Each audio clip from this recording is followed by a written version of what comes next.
And we are live, guys, for the first episode of our new podcast that we decided to start called Gold Medal Mindset, that me and my fellow gold medal personal training coach, Cammy, have decided to jump on and start while we're on lockdown. Cammy, how are you? Good, Kieran, good. Just enjoying this lockdown life. That's the first time I've heard anyone say they're enjoying lockdown life so far.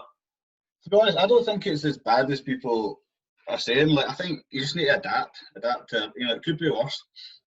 Definitely. I think we're actually going to get into talking all things lockdown in a minute. But first, I thought we'd just start by kind of telling you why we thought we'd start this little podcast / Zoomcast, as I'm calling it. One of the reasons why I thought it'd be a good idea to start, like me and Cam have been talking a lot during this lockdown period, and like I feel our mindset's been very switched on and how to deal with it and how we've been helping our members deal with it. So I actually thought it'd be quite good for me and Cammy to articulate our thoughts over to you guys on kind of stuff we're doing on that and various other topics, and even get some guests on to talk about it, and just like our different strategies and what we're doing to kind of help keep positivity up and stay productive over what has been like a kind of unprecedented and tough time for a lot of people. I think you feel the same way, Cam, when we actually talked about starting this podcast. Yeah, definitely. I remember like sort of back when we were transitioning into lockdown, we both kind of spoke about how we were going to treat it like a fight camp and just take advantage of all the free time we would have to like train as much as we can, because usually we're struggling to train with busyness, coaching and stuff, and be able to train like twice a day and just eat better and having that free time to do things you would otherwise struggle to do because you're so busy. Like I feel that's a good segue to go into like a lot of stuff I want to talk about actually. Like I feel when it happened, a lot of people were really, obviously worried. A lot of people worried about their jobs. They didn't know what's going to happen. It's a pretty scary virus that kind of we don't even know how to deal with yet. So I felt people went into lockdown with a bit of a negative mindset already. Whereas I think, as you said, we decided we were going to attack it like a training camp for like competitions that we do. And one of the big things that I think helps us with that, one of my main points that I want the guys to get working on is like, you can only control the things that you can control. There's no point of worrying and dealing about things that we can't control. For example, there's no one in the world can control that this global pandemic was going to happen and that the government was going to lock us down. So it doesn't matter like what our opinions are on the lockdown or what we think of the virus. We're locked down and it's up to you kind of how you deal with it. And there's no point in wasting energy on it when you can't control it. Like the analogy I like to use is you've only got so many like matchsticks of energy to burn a day. So you want to burn on stuff that you can focus on and you can control. There's no point of burning all these matchsticks trying to control a lockdown that you can't control. You just kind of need to stay positive, decide that we're in this lockdown now, look at the things you can control and then start to tackle them rather than worrying about when we're coming out of it, because at this point nobody knows. Yeah, I love that mindset of like just focusing on what you can control and not worrying so much about things that you can't control, because that's just going to get you down. What do you think? Like everybody's, I think, been commenting on, like for example, your weight loss. I've had a lot of weight gain, and you've had a lot of weight loss. So, was that your goal going into this lockdown? I would say it was one of them. To obviously, like before lockdown, I was pretty much working 7 days a week. Some of the days I'm working 16 hours a day, obviously trying to build a brand and build a gym. So like sometimes that leaves me struggling for not a lot of time to train myself and probably eat as well as I should because I'm so busy. So one of the things, again, I think will help me and could help people get through this is I decided when lockdown started that I needed a focus. So I thought, what a better way. I've been saying I need to get back down to my better competition weight for a while. So what a better way to do it than this lockdown? Instead of seeing the negatives that I can do, I'm now working less because we can only do certain online things with the gym. Yeah. We can't really leave the house, so what a better time to focus on. I can now probably train twice a day. I can control all my meals. I can control when I eat. So I just decided that may as well make a focus out of it, and then I can concentrate on the losing the weight. And I think to date now I've lost 44 pounds, I think, from the start of lockdown, which is pretty good going. So how did you tackle that weight loss? Did you go straight into training twice a day, or was it a gradual thing? It was one of these things. I actually just followed the advice we give to all our members, because when I looked at it, I'm actually now down at my target weight that I set myself probably a month earlier than I intended to be down at the weight. But the way I looked at it was, I didn't look at I need to get from X amount of weight down X amount of weight, because it would seem like 44 pounds is a long way away. I just broke it down into like manageable weekly goals. So I set myself a target of like how much weight I was going to try and lose every week, and instead of like it looking like a big long distance, I chunked it into smaller goals, and then kind of 5, 6, 7 weeks later, before you know it, you've chunked quite a lot of it the way down, rather than looking at a bigger task. Sorry, Cammy, just the other question there. And I wasn't daft enough. Like, I've not been training twice a day probably for a good 18 months. Like, I knew I couldn't jump into that right away. Like, when we get guys who have came in to the gym who haven't trained a lot, like, I don't recommend they train kind of day after day. I usually recommend they come in 3 times a week. So I just started off slowly, gradually. I think I would maybe do, I think the first week I trained once every 2 days, and then the next week I built up to 4 days, and then 5 days in. Eventually now I'm training twice a day. Like, it was just a slow, gradual process. I didn't really try and rush anything with it. And is it the training that is the primary thing that helps you lose weight, or would you say it's the diet, or is it just a combination that go hand in hand? We always tell our members you can't out-train a bad diet. So like I do think diet's the key, but I always tend to think it is a mix of both. Like, I made sure like I can, because I've got more time, I can control all my calorie intake. I know what I'm eating. Again, I'm following it. Normally, I don't follow it. I always say to the members, do as I say, not as I do. I'm usually bad for tracking calories, but this time I made sure I'm right on track and everything, so I know exactly where I am. I've been keeping a diary, like, I know what I'm eating, just so it's easier for me to follow. So I say it's been a mix of both, because both are important. The diet would probably take care of it even without the training to a certain extent, but the training's probably just helped accelerate the process a wee bit and hurry it along. And it'll put you in a better standing when you go back to competing as well. Obviously, if you just focused on diet, you're not really improving your cardiovascular and your strength and stuff. Oh, 100%. I don't even see it as more, from a physical standpoint. I just feel a lot better mentally. Because you know, like, because I've got my body back the way, like, where it's at kind of peak condition, so I'm feeling a lot better.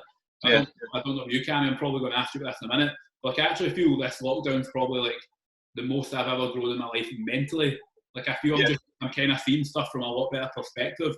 You've got a lot of time to think while you're locked in the house. How I can make the gym better, how I can better myself, how I can make stuff better for the family. And I just feel like I've did lots of reading and stuff as well, and I'm able to come at stuff from like a lot better perspective. And I feel like my mindset's improved a lot. Like, you probably feel the same, because we've been speaking about this a lot, how it gives you a chance to just look at everything that you're doing, because it's like a big pause. Yeah, like a lot of self-reflection. Yeah, and evaluate everything. What do you think of that? Yeah, definitely. I think throughout lockdown, it's been a great opportunity to think about the way life was before lockdown and things that you would like to change or bring with you from lockdown when we sort of resume normality after this. Things that we can try and bring with us. Like, for example, with the gold medal, we've been doing a lot of online content and Zoom sessions, and I think going back to when the gym opens, it would be good to continue a lot of this online content for our members when they're maybe on holiday or travelling for work. They'd be able to continue training through Zoom or the True Coach or whichever outlet we have. Definitely. Like, I think in regards to the gym, I've been thinking a lot how we can all improve, and I think this is probably going to make us stronger. Like, obviously, with like everyone had a lack of equipment during this period, so depending on, some of our members have got like one kettlebell or like a certain set of dumbbells, or I was giving people weight plates just so we could have something just in case. We've had to kind of be original, be more creative with our workouts. But it means we've been doing a lot more HIIT sessions, which at the gym, we, apart from the finishers, we tend not to probably do a lot of HIIT stuff. We focus on probably a lot more kind of strength and conditioning type methods, muscular endurance and boxing type stuff. Whereas now, like, I can see it's going back to the gym and maybe offering HIIT classes now as well, because they're going down really well. Like, people are liking them. And then it's kind of forced us to be a lot more creative with the workouts, hasn't it? So we wouldn't necessarily have to worry about members sharing equipment so much. They can do a lot of stuff without equipment. And like, I feel we've improved as coaches from just having to come up with new stuff. Like, it's pushed us to be better, get creative, start looking for more ideas, and I think that will eventually help us provide a better service. And then even going back to what you're saying about the True Coach and the Zoom stuff, like, now I feel using True, because it was a bit of a rush, wasn't it? Because, like, pretty much the day before we got locked down, me and you were in the gym filming videos. Because we wanted the videos to accompany all our True Coach workouts, just so people could know what to do. And we're scrambling about having to edit videos, get them up on YouTube. Whereas now I feel when we go back, I'd quite like to keep the True Coach so we can program for people outside the gym, so they can do sessions when they're not with us and have like full video accompaniments with it. So I actually feel we're in a good position to improve once we come out of it. Yeah, definitely. I think we've probably evolved quite a lot on the mental side of things as well as the physical throughout lockdown. It's been a useful time, I think, in that way. Like, how do you feel your own personal training's been going during lockdown? Because, like, I'm sure people have seen your Instagram, you're hitting kind of lots of different movements that you might not normally do again. Like, sort of seen you hitting handstand push-ups and maybe some different kind of, you've been doing a bit more bodybuilding training, which you don't normally do. Yeah, I was quite lucky. Obviously, you let me take a lot of the equipment home from the gym, so I've kept a lot of that, and I kind of set up a wee squat rack with my bins, my wheelie bins. That has been down well, the squat rack with the bin. I'm gonna say I did it first. Barry was even moaning at me, being like, I mean, I don't know why you never brought back a barbell. Cammy's went and set it up with the bins. I wasn't thinking of that when I was thinking about what kit I could potentially bring home. Yeah, with that, I was quite lucky that I took plates, so I've got quite a lot of equipment, and generally, I've been wanting to put some weight on for a while, but generally, like yourself, I'm often really busy, and I still coach quite a lot of grappling, so I tend to exert a lot of energy when I'm coaching the grappling, so it makes it quite hard to put weight on, or put good weight on. So I tend to always be sitting about 85, quite lean. I was wanting to get up to 90 because I was due to defend a belt at 90 kilos against a black belt, so I was trying to put that weight on. It wasn't happening. Really, I was maybe about 86, 87, but then we went into lockdown and I had all this time, so I was just lifting heavy. I kind of stopped lifting as heavy actually because I didn't have as much weight, and started doing more bodybuilder stuff, going higher rep in that sort of 8 to 12. And yeah, I've managed to pack on a couple of kilos, kind of sitting about 90 now, which is pretty much where I want to be. Because even if I'm competing, I'll usually compete about 88. So I'd be able to just drop that 2 kilos and be like bang on the top of the weight class. So yeah, I'm quite pleased with how the training's gone through lockdown. Like, I just feel like it's not training we would have normally done for either of us, but what can you do in the circumstances? You just need to make the best of it. Like, this is what I've been saying to like kind of lots of our members, and even some people that have been like messaging me. I think a lot of people when lockdown started, they kind of got this it's a wee bit of like a snobby attitude that, or like they can they need this perfect situation to train. Like, they can only train in the gym with this like amount of kit and at a certain time, and everything needs to be perfect for them to do stuff. Whereas, like, as we're learning, like this was an initial 2-week lockdown. We're now nearly 3 months in, and gyms like ours will probably be able to open quicker just due to the small numbers. But more commercial gyms might be even longer. Like, it could be 5 months we're in lockdown. So I think people are realising now that they can't be too picky. You just need to work with what you've got. Like, there's no point waiting for that perfect situation, because at the minute we're not living in a perfect world. We're just going to need to take what we can get and do the training we can. There's no point of we need kit. Like, we've done multiple sessions with no kit. Yeah, definitely. There's so much you can do without equipment. In very little space. So, like, it's one of these things you just need to go on with it and do what you can do. Yeah, I think I don't want to badmouth people, but some people often find an excuse not to train, and it should be the other way around. You should be finding that excuse so you can train.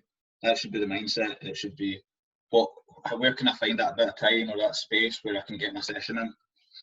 Especially right now, like some people are still working, but a lot of people are working from home. So like at some point you're going to be able to find some time in your day to do it. Yeah. Because I feel if ever there's a time to try and get back in a good routine and build some better habits, this is probably the time. So you're not going to have this much time in your house, or probably this much time where you're either off work or you're on a reduced schedule from work, to actually get yourself in a good place mentally and physically, so you can build the habits that when we all go back to our kind of normal schedules, you can just start rolling them into the kind of the normal world, so to speak. Yeah, exactly. Nobody's having to travel to work just now. They're working from home, so they've got a lot more flexibility. They can take a wee break at lunchtime or whatever time they want. Really, nobody's probably checking in on them quite as much as they would be if they're at work. Lots of wee opportunities for sure. I know you've got a couple other thoughts on lockdown, Cammy. I was going to ask you actually how you've been getting on. Like, obviously, you've got your son, Sonny, and he just turned 1 a wee while ago. And obviously, like when he came into this world, you were really busy. You just started your new business, School Meadow, and you probably, you'd be in the gym from like 6 in the morning till 9 or 10 at night. So you probably wouldn't always spend as much time with him as you'd want. So throughout lockdown, the last 3 months, you probably managed to bond a lot with the wee man. So how's that been? Well, that's what I've been saying is probably the one of the big positives out of lockdown has been how much time I've got to spend with Sonny. Because for like the first 9 months of his life, I was probably only getting to see him like I'd get a Tuesday full day with him. A couple hours on a Thursday, a couple hours like most of Saturday, and then like most of Sunday, which isn't a lot. Whereas like I've pretty much been attached to the hip with him since then. It's been good obviously because he started walking. I got to see his first steps. He's saying his first words. He's kicking a ball. Again, it's like you've got him kicking a ball already. Barry's hating on me for this, but like it's not as if I've pushed it. Randomly, he's decided that the ball's his favourite thing. So he, like, if there's any other toy in the room, and then he sees a ball, he's just ignoring everything else.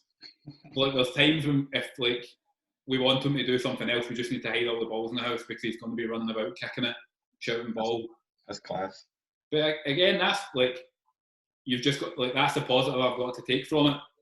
Because probably the last thing I'll say on lockdown is you've got everyone's like worrying about your jobs. Like even like me and you, Cammy, like obviously I put a lot of time and kind of my own personal money into the gym. I worked hard to build it up. And probably the last couple of months before we went into lockdown, we were starting to get really strong. We were looking at hiring another member of the team. We were getting into the perfect position. And then lockdown just hits and you're like, boom. Like you're devastated at first because like no matter what happens, people aren't getting paid, so your memberships are going to be dropping. People are worried about finances, so like the gym took a big hit. Obviously, with the gym taking a hit, that means you're taking a hit financially. I know you do some other stuff with your martial arts, with your jiu-jitsu and wrestling. That's taking a hit due to it. But it's one of these ones again. You just need to be resilient to it. Like the bad and the tough times they're never going to be forever. So you just need to kind of bite down in the gum shield, we call it in the MMA world, and just like try and stay positive. You can't control it. It's going to end eventually, and just like we will all get through it together and kind of come back stronger. Like, I don't really know what your thoughts are on that. Yeah, that's got me thinking though, like, you know, being able to deal with that adversity, that big blow or something like that, and being able to adapt. Do you think sports, you know, being a sporting person throughout your life, you know, every sporting athlete is going to have faced a loss at some point, whether it's in the training room or in competition. Do you think being able to deal with a loss in sports is what's helped you deal like with this during lockdown? Do you know, I would actually always say like I've dealt pretty well with adversity kind of throughout my life, but I would actually say lockdowns allowed me to like appreciate and just learn how to like deal with stuff in like a more composed and relaxed way, and just like let go, and kind of whatever will be. I'll do everything I can do to like make sure I'm fine, make sure the gym's fine, make sure kind of we're all fine through it. But at the end of the day, I can't control a large chunk of it, so you need to go with the flow. Because at first, obviously, we lost a lot of members just because people were losing their jobs or on furlough, and like when it first started happening, like everyone was just like, oh man, like that's another one. What are we going to do? Yeah. Thankfully, we've had like a good core group of members that have kind of helped us through it. But I also think we've managed to keep providing a good service through it as well. And you've just learned to like stay positive and just kind of like take the blow a bit better and realise, right, slight bit of negative, I'm not going to let it ruin my day. We're doing this and we're doing that positive. We're making these improvements, we're making that improvement, so that when we come out of all this, we're going to be a lot better than we came into it. Yeah, definitely. So I think we're going to do a couple of these a week, hopefully, so we'll probably talk a lot more about lockdown through it. And probably try and get some questions in about it.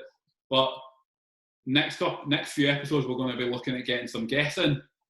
So for the first episode, I was actually thinking who I want to interview the most. And I'm not just bigging his ego here, but Cammy was actually the person I wanted to interview more than anyone, because I've got questions I want to ask him.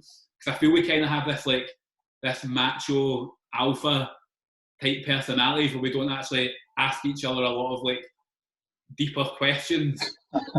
I've actually got questions like I'd like to know the answer for. So I decided Cammy should be the subject of our first guest segment, so I can ask him a few questions. How do you feel about this, Cammy?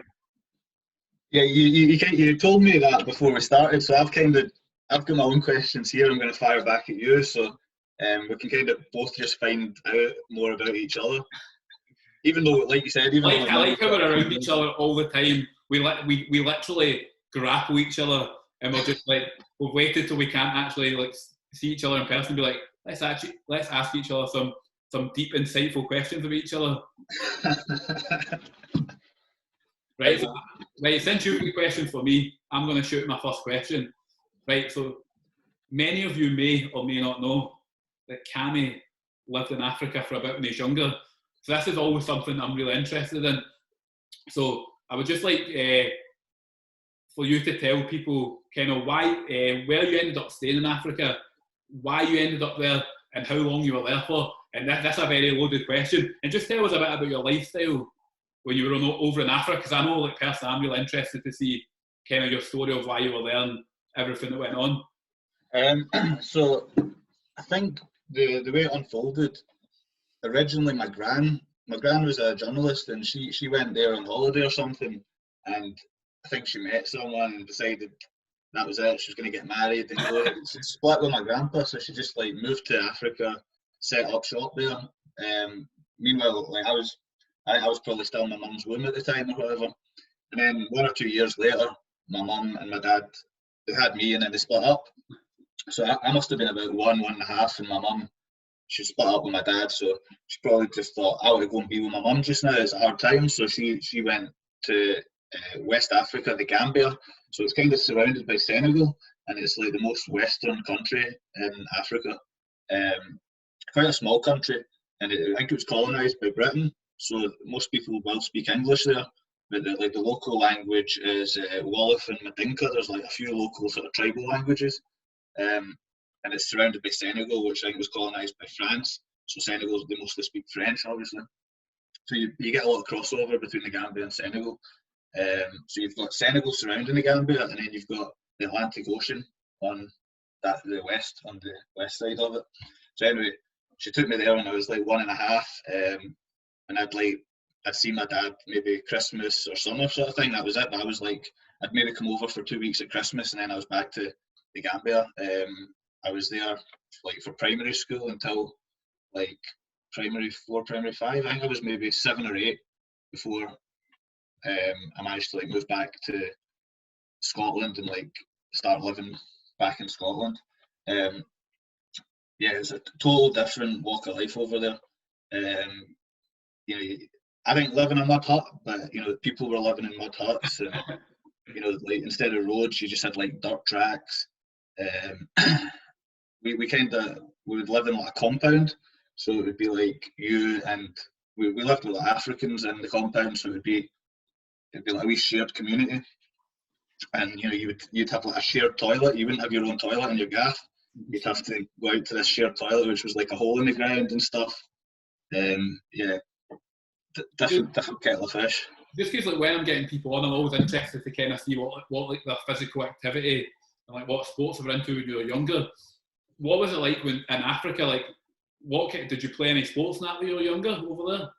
Yeah, so like football actually. I mean, it was never like organised football. Like over here, you'd probably play in a team and stuff. But yeah, like I think that's the great thing about football. I'm not a football fan particularly, but this is outrageous that you're suggesting that, because like in our gym, we've probably got more girls in the gym than guys. Actually, probably with a 60-40 split females to guys. But all the guys in the gym are football daft, and they're always like shocked that Cammy knows nothing about football, like literally nothing. They're always coming up to me when they first meet him, like asking if he's a bit strange because he knows nothing about football. So I'm shocked that I'm like, what sport did you play in Africa? And he's like, football. I think just, you know, like football is just something like where all you need is a ball. That's where you're set to go. So yeah, like sports wise, I just remember at like home, you know, going out with the lads and just kicking the ball about. You know, that was it.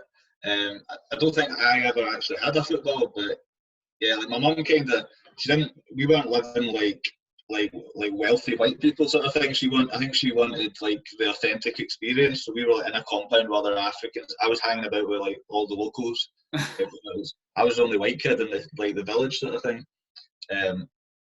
But yeah, sports wise at school, like I don't really remember too much other than football and like a bit of gymnastics.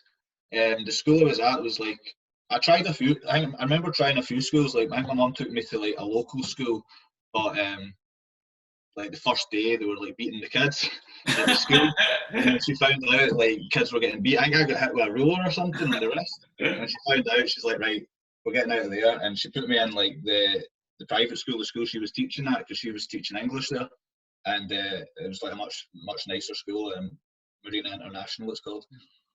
So yeah, I think they had like gymnastics and stuff. I remember doing handstands at some point, you know, but I was generally a wee tiny kid, so I can't remember everything.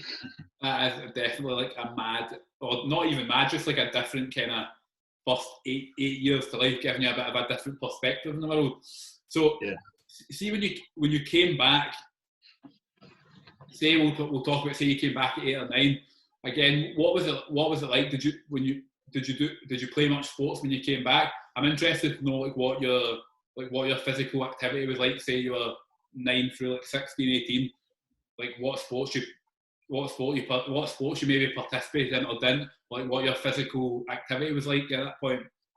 So yeah, I was never like a massive like sporty kid. Like we'd kick a ball about and stuff in Africa, and then when I came back here, it was probably the same. I'd go out with my pals and hang about.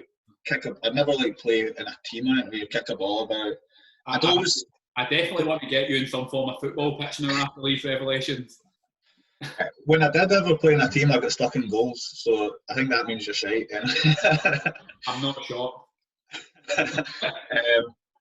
So yeah, like I did a lot of cycling and stuff when I was young. My mum's always been big on cycling, so we would always cycle about. Then in high school, I played a bit of rugby, and I kind of took to that. I sort of naturally was pretty good at rugby, and then I think I broke my hand or something, which put me out of the game. And then like the next year, they stopped doing rugby at the school. They were like, oh, everyone's too big to do rugby now. So I kind of didn't get to do as much of that as I'd have liked.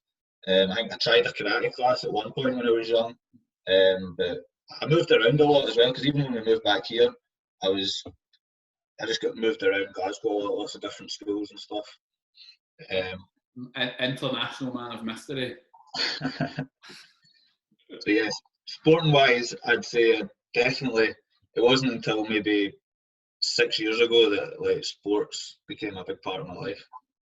So that brings me on to like my next topic. for you. So for those who see Cammy now, they'll see a Greek god being sculpted, an absolute tank of a man. But those who know Cammy know it wasn't always that story for you. So I think we actually posted it in the gym social media channel, like your before and after photo, and like people were like messaging me, accusing me of like making up as if it wasn't you. And I'm like, that is 100% Cammy. So you obviously got to a point where you'd put on lots of weight and you probably weren't happy within yourself. Can you talk to me a little bit about how you got to that stage, and then kind of what flipped in your mind to make you think, right, I want to start improving myself, I want to get myself in right good shape and start to live a healthier life? So when I was in Africa, and even when I moved back over here, I was always like quite a healthy kid. Even though I wasn't in any sporting activities, I'd be like in Africa, I'd be out climbing trees and stuff. I was like what you did here. I'd be hopping fences. That's what you did here.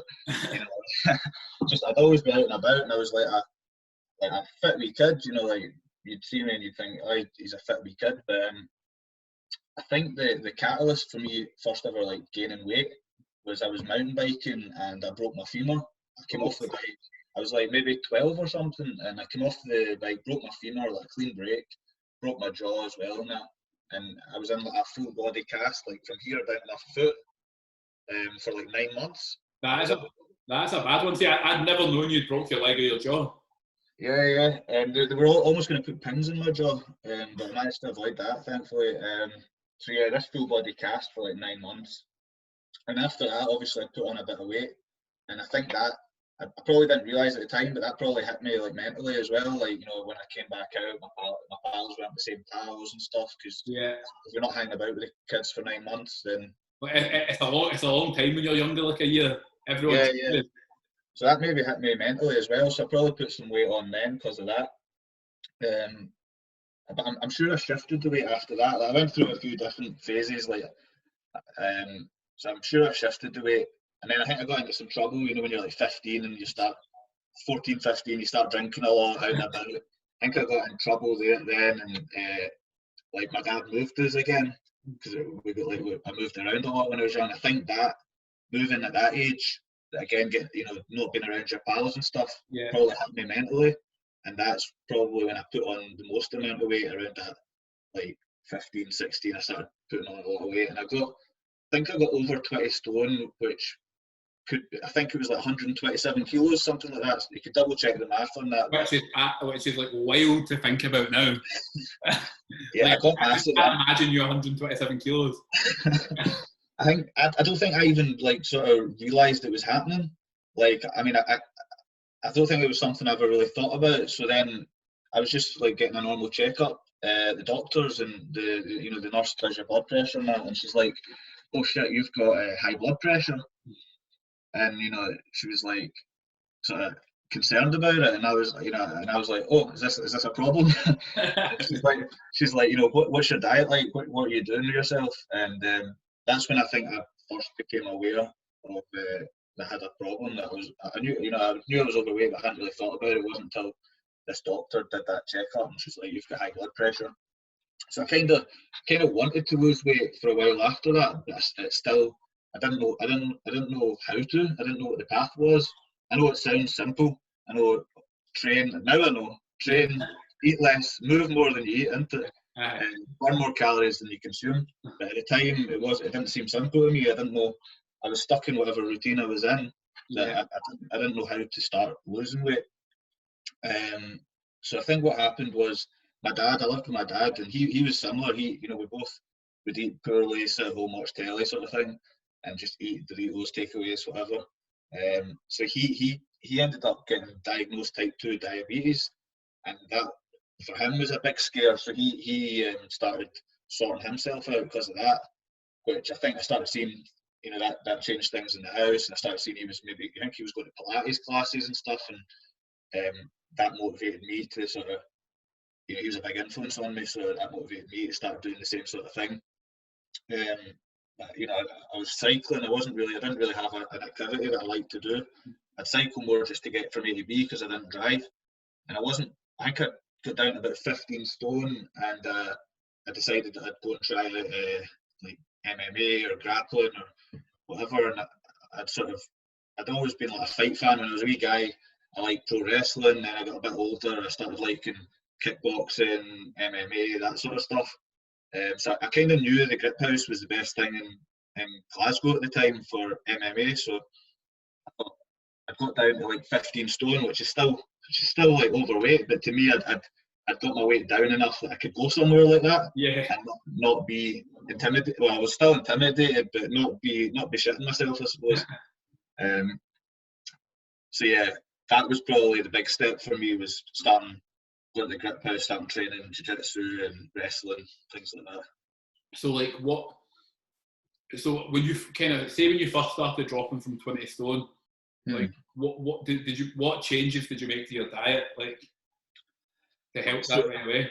So the first, so yeah, I'd fallen at this bad diet. I didn't think about diet. I just ate whatever I wanted, and most of the time that was terrible stuff like takeaways, Chinese food, fish and chips, whatever, pizza, stuff that I still like. But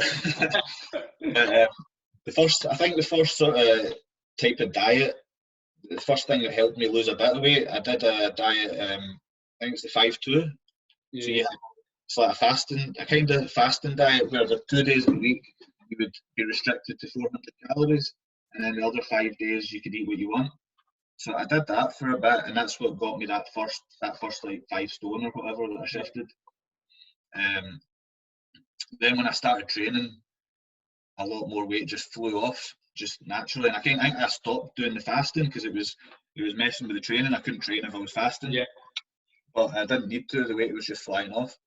I think Paul McVeigh actually put out a blog. I think he called it the Grip House Nutrition Plan or something, which was like all these homemade recipes and stuff. And I think that's when I started like actually cooking for myself.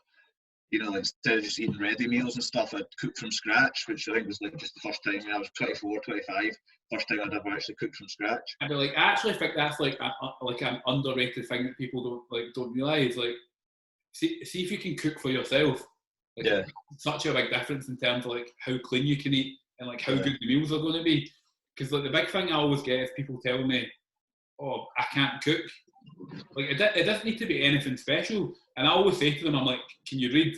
And they're always like, "Yeah." And I'm like, "Well, you can cook." It makes such a big difference because instead of having takeaways and getting ready meals like you were saying, you can then actually start cooking some decent nutritious food. And as I say, it doesn't need to be like anything like Gordon Ramsay-esque at first. You can just start basic, then as you get better, you can just start getting a little bit more advanced with it. Yeah, exactly. Yeah, I think Paul had put out like he'd put out like a meal plan which gave you like 3 options every day, but then as you do it, just start sort of finding my own stuff that was quite similar to what he'd put out, and my diet just kind of evolved to eating a lot cleaner. And here you are now. But so obviously, I feel that's a really good story for everyone, because I feel everyone thinks, like when they look at different fitness professionals, even look at you now, like they might think that's unobtainable to get to that level of fitness, or to get their body kind of looking the way they want. Whereas like there, you've just told a story of how you came down from, I don't really work well in stone, but you came down from 127 kilos-ish, say, to like now 88, 90 kilos. When I lost the weight, I got down to, I think, my second jiu-jitsu comp. I think doing the comps helped a bit because it gave me target weights. Otherwise, I hadn't set targets. Yeah. I didn't have a PT or anybody saying, like, this is a target weight, you need to lose this per week. Yeah. So I'd just kind of fallen into training and then competing, and it was like, well, what weight are you? What's your closest weight class? Right, that's your weight class. And then I did that weight class, and I thought, I could maybe do the weight class below. So then I think I got down to 73, 74 kilos, but I was just skinny. There was nothing to me. So I don't think that was good for me. And then I started realising it's not just about being light, it's not just about what weight you are, but you want to be strong as well. And that's maybe when I started lifting weights a wee bit as well. And I feel that tends to be like a natural kind of process though, with people losing weight. Like one of our guys, Martin, in the gym, yeah, again, that was on their Instagram, like the amount of weight he lost. Again, people were like amazed with the transformation. But what did he end up losing, like 60 pounds or something? Yeah. If say he's lost the 60 pounds, like I feel you tend to drop a wee bit lighter and you can look a bit skinny. But then once you get to that point, then you can start looking to get a bit more scientific with it. You can start to eat a little bit more because you don't need to be in the calorie restricted diet as much. We can just start to play about with your macros, and then we can start looking to put on some strength and size. So I feel that's quite a natural process. So I think you maybe dropped like 75 kilos, didn't you? Yeah, exactly. I got down to, I want to say 74, 75. I remember weighing in, I think the lightest was like it was an ADCC comp, or the Abu Dhabi Pro. It was Abu Dhabi Pro in Edinburgh or something. That it was like I did a bit of a water cut. You actually, at the time, you were still coaching me in wrestling, and you helped me with the water cut for that. So my diet was like already clean. I was probably walking about 77 or something, and then you helped me with a water cut down to 73, 74. So that was probably the lightest I got to before I started thinking about putting on quality weight. Which, like, I feel that's the best way to do it, because I feel there's no point in having like a double goal. It's hard to lose weight and like say put on size or look more muscular at the same time. Like, they're kind of two conflicting things. So what you're better focusing on first is the weight loss is probably the most important thing at that point. So kind of get your weight down to a point where you're happy, and then from there just shift the focus to start looking at putting on some muscle mass and building some strength, because like you can't do both at the same time. So I say that's probably the right way to go about it. Yeah, definitely. Yeah, sort of bulk and cut sort of thing. Yeah, and what I just think is, like, for people listening, it'll be such a good story for them. Because you might have people on the fence being like, I can't do that, when we've literally just outlined how you lost pretty much 40 kilos, which is like close to 100 pounds. I think it's like 90, 92, 93 pounds ish. Like, if you can do it, why can't other people do it? Do you know what I mean? What would you say, if you were to give advice to anyone, what would you say was the key mindset switch to turn on to help them not only lose the weight, but kind of have that consistency and just keep chipping away at it, so you can get from 127 kilos to 80 odd kilos? I think it's hard to say one thing, but I think for me it was finding activities that I enjoyed doing, something that I wanted to go and do, an environment I wanted to be in, and sort of coaches or people that motivated me. I think that's a great point as well. This is one thing I talk about just a lot when I'm talking about the gym. Like, I always want the gym to be like an enjoyable and a fun place. Like, we always have a good laugh when we're training. Like, I tend to get bammed up more than anyone else in the gym for some reason. Like, I feel no one respects my authority, but I feel we're all having a laugh, we're having a good time. Because I feel like you don't need to be working hard. Like, the diet will sometimes get hard, but your diet and your training should be sustainable and somewhat enjoyable. Yeah. If you don't enjoy coming to the gym, you're not going to come in the gym 3-4 times a week and train. So that's one of the things I'm actually happy about the most that we've built in the gym. It's an enjoyable atmosphere. Everyone comes in, gets a bit of banter, and you're all doing training you enjoy. So like, it doesn't feel like a chore to come in. Don't get me wrong. Like, sometimes, I remember like sometimes, especially because I'd gone from not doing a lot of activities to then jumping into like MMA or grappling or like jumping into that kind of physical training. It was like really tough on the body, and I remember I'd struggle a lot. Like DOMs. I didn't know what DOMs were at the time. I'd be really sore from training a lot, and the hardest part was always getting to the gym. But once I was there, it was easy. Like, the coaches or whatever would just get me through the session, and I'd never regret going to the gym. I'd always feel great afterwards. You've heard me say it in the gym so many times, because like, the amount of people that come in the gym and be like, oh, like, I mean, I wasn't looking forward to it, I was tired, and then they leave the gym buzzing. Like, you never feel bad after a workout. Like, I always say to people, if they say, oh, like, I'm thinking about not coming in, I'm like, just come in, because like, you know yourself, it's happened multiple times. Like, you're going to be feeling good after it. Yeah, for sure. That it's the hardest part. The hardest part is just getting to the gym, for sure. Definitely. And like, the cool thing is, now not only did you manage to conquer the weight loss, for those that don't know, Cammy's a multiple time champion of all different events. He's a purple belt Brazilian Jiu-Jitsu, and he's now kind of followed me into the wrestling world, where he just won the Scottish Championship at that as well. So it's cool that not only could you show that you could lose the weight, you're now competing at a very decent level of the sports you do. Mm-hmm. So like it just shows you anything's possible with that bit of hard work, consistency, determination, and staying power to a goal.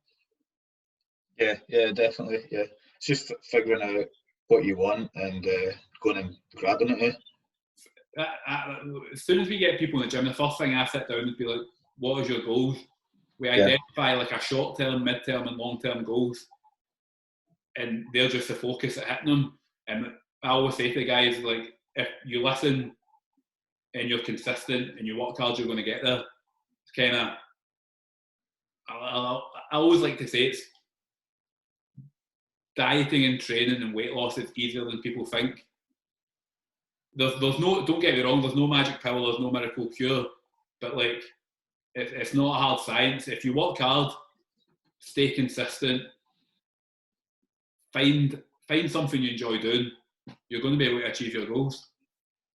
Definitely.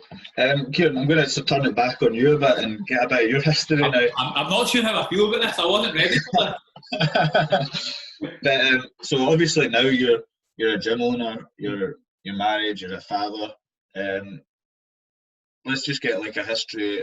I was brought up in Africa. Were you always brought up in Scotland? Where were you born? Where were you raised? Where did you go to school? I was born in Cumbernauld and pretty much lived there until I was 16. And now I need to deal with annoying people saying that anytime I say I'm from Cumbernauld, you always get the what's it called pather. Yeah, so that's kind of, for anyone who's not out with Scotland, it's just like kind of 15, 20 minutes outside Glasgow. So like a lot of my family still live there. And that's where I grew up and went to school. Like I pretty much stayed in the one house for 14, 15 years. And then we moved about a couple of different houses after that. But I got to 16 and I pretty much kind of forged off on my own into Glasgow. So when you were 16, you moved into Glasgow? What was 16, 17. What was the catalyst for you moving?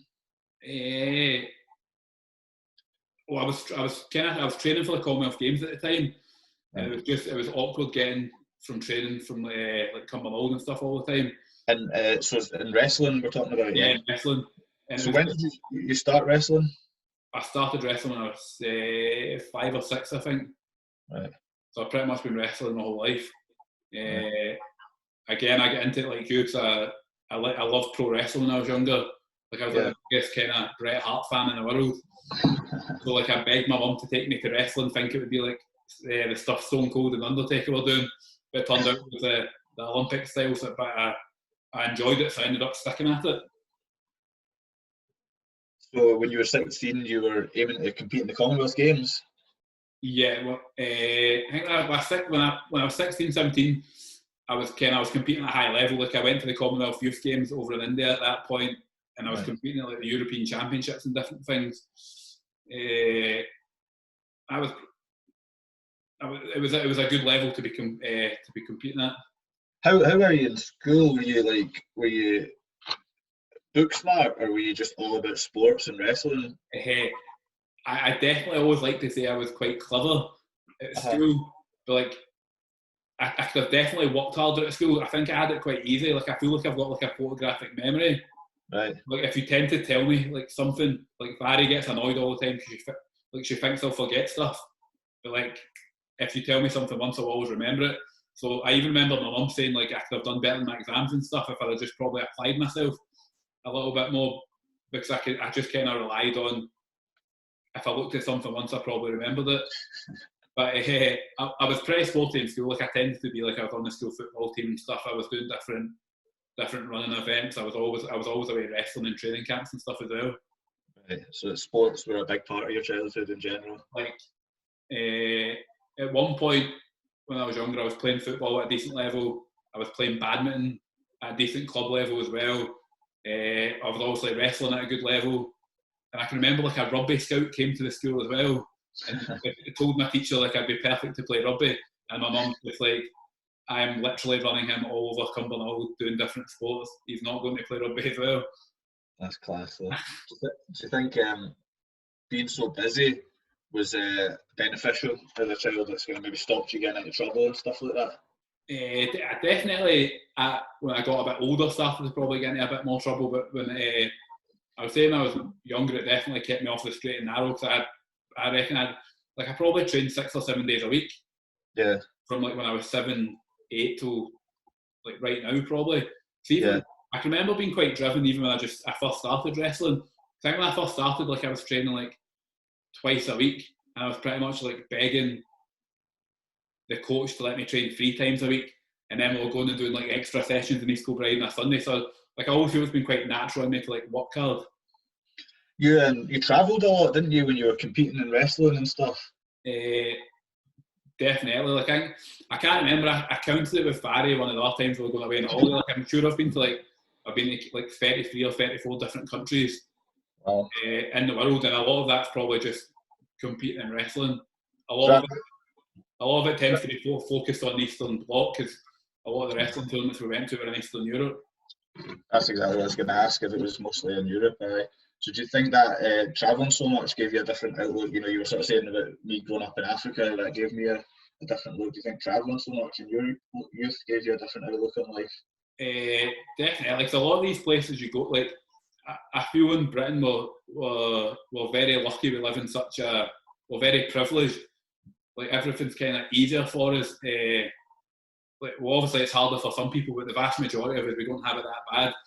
But whereas I've been to places in India and stuff for the wrestling team, like they need to win matches to like feed their family and stuff, or when they were younger they need to win matches to try and like get money and kind of like come out the slums almost. So these guys would like bite their face off to win a match just because it means that much to them.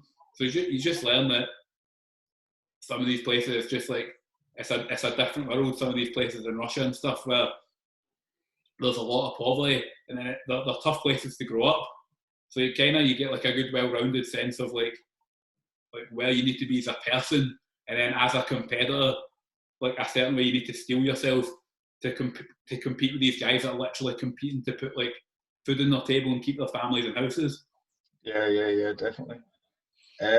So obviously, for those that don't know, you transitioned from wrestling to MMA. Yeah. How old were you when you started doing MMA? I think I was maybe 17, 18 when I started training MMA. So not long after you moved to Glasgow then?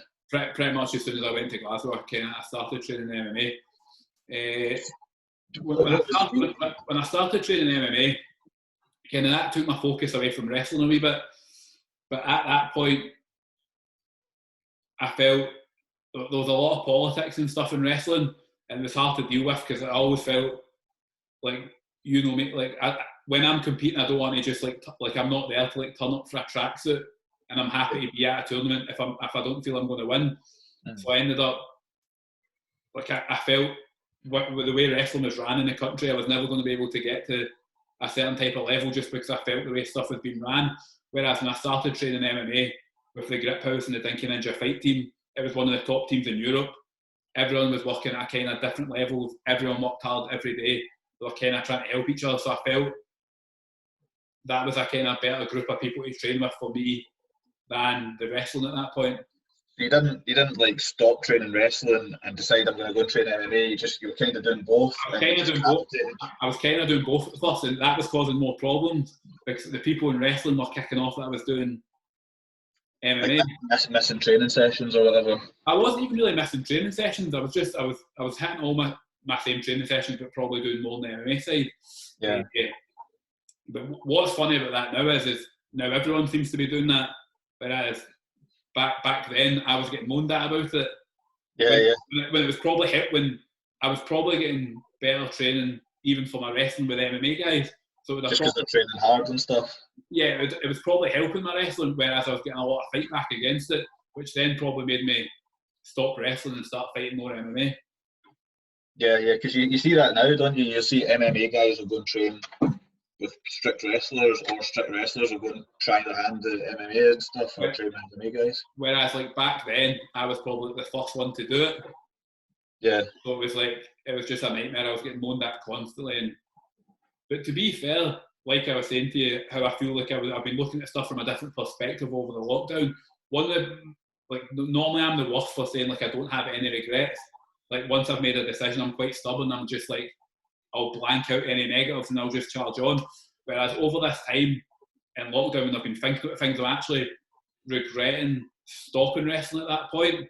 Right. Because I'm looking at some of the guys I used to compete against, like even international guys who I've beaten, who are now doing all right, and I'm thinking I should have probably kept that going, and I've missed out on a lot. But you accomplished quite a lot in MMA as well. So I definitely had some good wins, but MMA wise, I'd say I probably achieved about 30% of what I could have done. Well, let's talk about MMA is another one when I look back on. Not regrets. I don't regret stuff, but a perspective. I feel I should have probably did a lot more. And again, that was probably due to, like, I took a lot of tough fights when I was young. And again, something that I've kind of heard about you as well is obviously because you had such a strong wrestling background and the credentials you came into MMA with, especially in Scotland or the UK, where there isn't a lot of strong wrestlers in MMA. Do you find, like you said there, you got very hard matchups early on, whereas nowadays somebody might get a lot of amateur fights. You kind of get thrown in the deep end. I definitely, but I think a lot of that was down to me as well. Right. Just like kind of charging on and wanting tough fights. Whereas if I were managing me now or looking after, if I was coaching me back then, I would have never let me do any of that. Yeah. But it's one of these things. Hindsight's 2020 about making those decisions. But again, what can you do? Perspective. But now, like, I might fight MMA again if I get a good opportunity. I'm in good shape at the minute. But like I'm saying, how I have these regrets. But now, like, I'm focusing on wrestling because, like, I'm not going to decide, like, oh, I've probably had 8 years where I didn't wrestle. Now I've decided I've probably got 4 to 6 years of wrestling left. Instead of looking back thinking what I could do, I'm going to charge on and try and just achieve what I can now and put myself in the best position to try and make up for lost time, so to speak. In your MMA career, like who would you say was like your toughest opponent or your toughest fight? That's a good question. Probably the 2 toughest fights I'll put down. My last fight I had with John Maguire on ACB. I was at that one, I think John Maguire had fought the UFC 5 or 6 times, so he was obviously of a good level. He'd won fights in the UFC. I took the fight in maybe 2 weeks' notice. It was a good fight, probably back and forward. He caught me in a submission with like maybe 10 seconds to go in the third round, and it was more out tiredness more than anything. But John, he was a tough guy. Like he's one of these gypsy fighters, very tough. I can remember hitting him with lots of hard shots. I was kicking him, lots of hard punches. He just kept walking forward, and it was getting to the point I was like, how hard do I need to hit this guy to put him away? He was a tough guy, and then probably the toughest guy, even tougher than John Maguire, is a guy called Adam Stevenson. Right. Bit of a veteran of the Scottish MMA scene. He's a good guy as well. I fought him. I'd just been in Brazil training. I think it was James messaging me at the time asking if I wanted to fight Adam. So I was like, I've been training in Brazil for 3 months. So I flew back on the Wednesday, weighed in on the Friday. Right, this is wild. Made weight, right? I think I lost maybe 5 kilos. So I lost like 12 pounds in the last 12 hours. I was still jet lagged from the flight. So say I made weight at 12 o'clock in Alloa. I came back to where I was staying at the time, fell asleep at like 2 p.m, didn't wake up till like 4 o'clock the next morning. So I totally botched my hydration. And I was like, I woke up in like panic. I've been like, I've just cut weight. I've not rehydrated.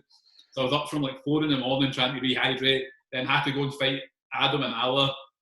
To be fair, it was a pretty decisive win, but he's like such a tough guy. Like he was bleeding everywhere. I was hitting him with hard elbows constantly. At one point in the third round, he's like that to me, is that all you've got? And at that point I was like, yes, Adam, this is all I have at this point. I have tried to hit you as hard as I can and you're still here. So I won the fight 30-27, probably one of my best performances actually. I couldn't leave the venue for like an hour and a half after because I was being sicking myself at the side of the ring. I know. I couldn't move. I had his blood all over me. I was being sick. Like, there was no shower in the venue. It was a wild week. That's brilliant. So your last fight was the John Maguire one. Yeah. That was quite a big event, wasn't it? ACB and the Hydro, was it? Within the Hydro, so it was a kind of cool experience to fight at the Hydro. It's always somewhere I've wanted to fight. I sold a lot of tickets for the event as well. And it was a fight I think I could win. I think the problem with that fight is I let my ego get in the way. Everyone knows I'm a good grappler, and for some reason in that fight, I tried to take him down once in the fight, and I didn't even want to take him down. I only shot a takedown attempt out of like my coach James in the corner is like begging me in between rounds, being like, just going to grapple this guy, please take him down. So like, again, in hindsight, a older me would tell a younger me that I should have probably not listened to outside influence. Like, I was more trying to prove a point to other people rather than just fighting smart and winning. Yeah. Which is annoying when you look back on it. Yeah, like obviously your strength is your wrestling with that background, so you should try and use that in the fight, I guess. One of your biggest, one of the sort of more famous ones is the win over Chris Bungard, where you took him down, I think, and just battered him for 3 rounds. I feel it's hard to ask me a question like when I'm on a podcast trying to remain professional here.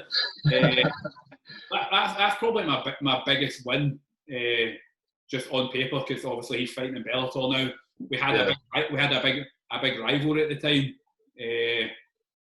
but it's probably my easiest fight to date.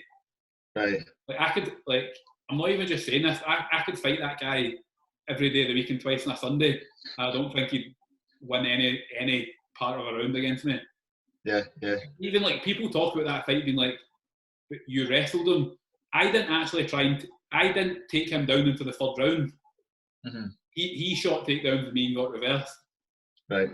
But that's probably my biggest win because he seems to be gaining a lot of traction in Scotland right now. Because he's in Bellator and stuff. He's fighting in Bellator. To be fair to him, he's winning fights in Bellator.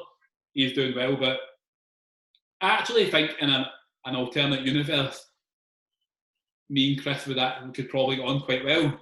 And I think we got on all right before we fought each other. But it's just, I knew I could beat him. We ended up having a bit of a rivalry. And yeah, I won. So comparing the MMA career with the wrestling career, or your wrestling matches and stuff, is there any wrestling matches that stick out the same way the MMA fights will stick out? Any sort of memorable opponents from wrestling? I think it's harder in wrestling just because you have that many more matches. Like, there's different points where I've probably competed maybe 60, 70 times a year. Right. Try to think of any. Or any memorable events that. I always feel in wrestling, right, this is why I want to keep wrestling, because I feel any of my most memorable events are kind of tainted in some way. Like when I went to the Commonwealth Youth Games and wrestled in front of like 15,000 people in India, I had broken ribs. Right. So when I wrestled the Canadian guy, I just felt that was like my biggest chance to show what I could do, and I had broken ribs. And they wouldn't give me any painkillers because the medical team were worried I could potentially puncture a lung or something. Wow. So I ended up like, I didn't like, that would have been a really good memory had I been fit. Yeah. And then I even look at like some of the European Championships and stuff I competed against. Like, I remember competing again in the European Juniors when I was like 17 or something, and you're competing against like Turkish guys who have lied about their age, and they're about like 25, 26.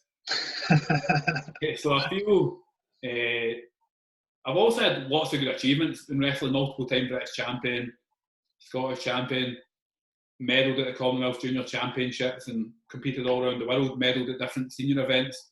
But I actually feel my best results are ahead of me.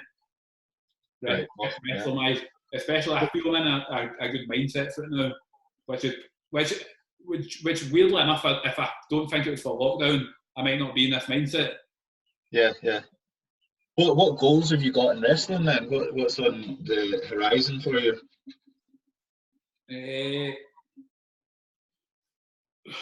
Goals wise, also the next Commonwealth Games are in Birmingham 2022. By this point, I should have probably been to 4 different Commonwealth Games. However, life has not panned out that way, and I've not been to, like, this would be my first Commonwealth Games. So obviously I want to qualify for that. But as I've said, like, I don't want to, like, if I go, like, I don't, like, a lot of people are just happy to go to events like this and get the tracksuit and say they went, whereas, like, if I'm going, I want to go and win. Yeah. So, like, right now, I'm training harder than I've ever trained before, with the aim of, like, doing something like, because I don't think Scotland have had a gold medalist in wrestling in 100 years or something. Wow. So, like, I want to go and do that, and then, like, I still quite like to go and compete in the European and World Championships and stuff, and try and do stuff British wrestlers don't tend to do. And I believe I can do this, because even when I was younger, like, we used to go to training camps, and I'd be training with like Olympic silver medalist Andrei Stadnik, Olympic silver medalist Sozlan Tagiev from Uzbekistan. He was a Russian guy, who wrestled for Uzbekistan. Like, I was doing well against these guys when I was younger. Yeah. For, like, some skinny kid from Britain at the time. Yeah. Whereas, like, I feel like, obviously, doing a lot more coaching and stuff over the period has helped me evolve my game. And now I feel my shape's really good at the minute, that I'm in a good position to do better than I have previously. That's awesome. Yeah. Let's talk a bit about gold medal. So obviously you did wrestling in your youth, then you started training MMA and then competing in MMA, and you were coaching a bit as well. You were coaching wrestling. What was the catalyst to make you start your own gym?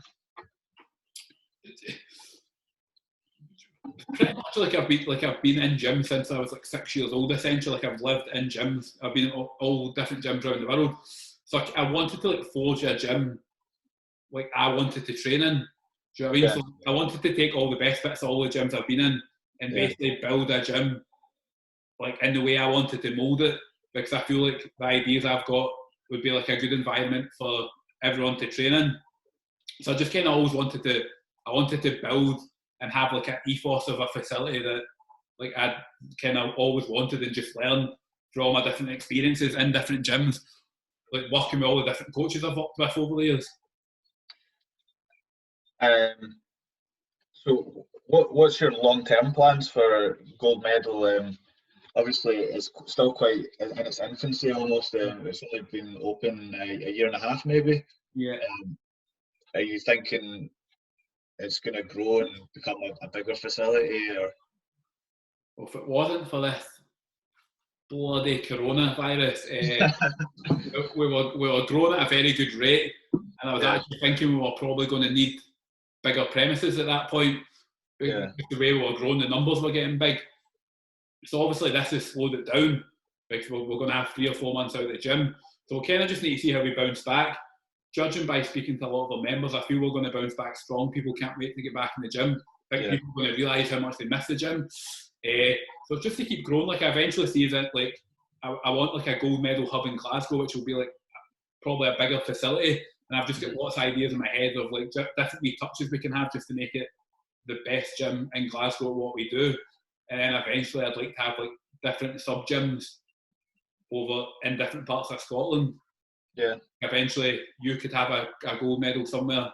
Yeah. A gold medal in Edinburgh, and just basically like build the gyms, but build that same kind of sense of community, and just have the same practices in place that we're doing right now, which are kind of helping our members get good results, but also everyone has a good time doing it as well.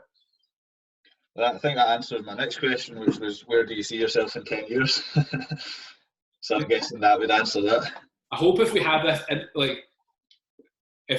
interview in 10 years and you ask me about any achievements in sport, I'm a lot more positive than you're like, I would say you done well, and I'm like, nah, I ain't gonna achieve 30% of what I could have. Gym wise, I'm hoping we continue to grow and just build a brand that kind of people just love to train in our gyms, and they can get the results, and it's just like a place they like to go to, and we're helping keep the nation a bit healthier. And then sporting wise, if we have this conversation in 10 years' time, I hope to achieve kind of stuff British wrestlers haven't achieved before. And then if I fight MMA again, my sole goal is just to fight the way I know I can, and and just to show like what my actual abilities are, because I don't think I've shown close to that yet. I'd say that's it probably. Awesome. Okay, this next question I've got is a fun one. So if you're stuck in an alleyway, and you've got a team of guys look to that, what 5 guys have you got backing you up? Anybody? Do they need to be people I know? No, it can be celebrities, it can be anybody. So if I'm in an alleyway, I'm taking Tyson Fury. Yeah. Trying to think who else I'm taking here. Francis Ngannou. Big heavyweights so far, 2 big heavyweights. Jorge Masvidal. He's a street fighter, aye. That leaves me with another 2. Like, I feel I want to pick 2 people that I know next. It's a tough question.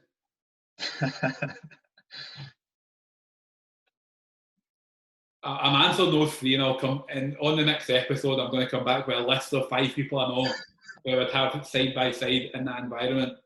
Fair play. Those are good answers anyway. The only other question I've got written down is just to ask you what you miss the most about normal life now that we're in lockdown. What are you missing the most? What do I miss the most? Again, that's another good question. I just feel I feel like I've done well to keep my days pretty structured, because obviously Sonny wakes up at a certain time and goes to bed at a certain time, and I've tried to keep my training at similar times. Like, I feel like I'm a creature of habit. Like, I like my days to be structured, whereas I feel like in lockdown, because you get more leeway to kind of do what you want, the structure tends to go a wee bit. Whereas I'm actually looking forward to like having like, these are the days I work, these are the times I work. Yeah. Whereas like right now, I think it just tends to be a bit more lax, because like every day is like a Sunday at the minute. So it's too easy to say I could do that later, or I could. What would you say you're missing the most? Yeah, I think a sort of similar answer there is.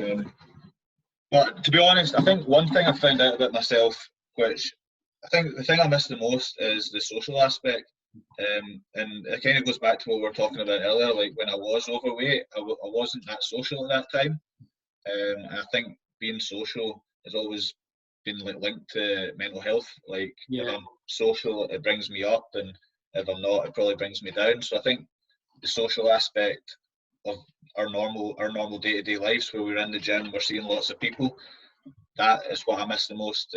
Is just the social aspect, and it'll be good to get back and see everybody in person rather than through the Zooms. Yeah. I think that is a wrap for the first edition of Gold Medal Mindset. I'm actually surprised how easy and how long we were able to talk for. Yeah, that was easy. That was smooth. So we're going to look to do a couple more of these guys. So like, we'll probably post this online. Let us know if you have any feedback or any questions or any guests you'd like to get us on. And we've got 4 or 5 good guests lined up for the first few episodes anyway, all from different backgrounds, and all like today obviously we covered a lot about lockdown and kind of some different fitness topics, and talked about our backgrounds. We're going to tend to have different guests on, and it's going to run a similar format. We're going to talk about kind of their different experiences with fitness and health, and depending on who the guest is, there'll be a different kind of health and fitness related topic we're going to cover. Whereas this was a brief breakdown of what we've been up to during lockdown, and just a quick Q&A in each other, so we can all get to know us a bit better. Any parting words, Cameron? Oh, that was cool. I'm looking forward to the next one. It'll be good fun. I enjoyed that. Right, guys, so you tuned into the first Gold Medal Mindset episode. We hope to have you tune in again, and we will catch you after.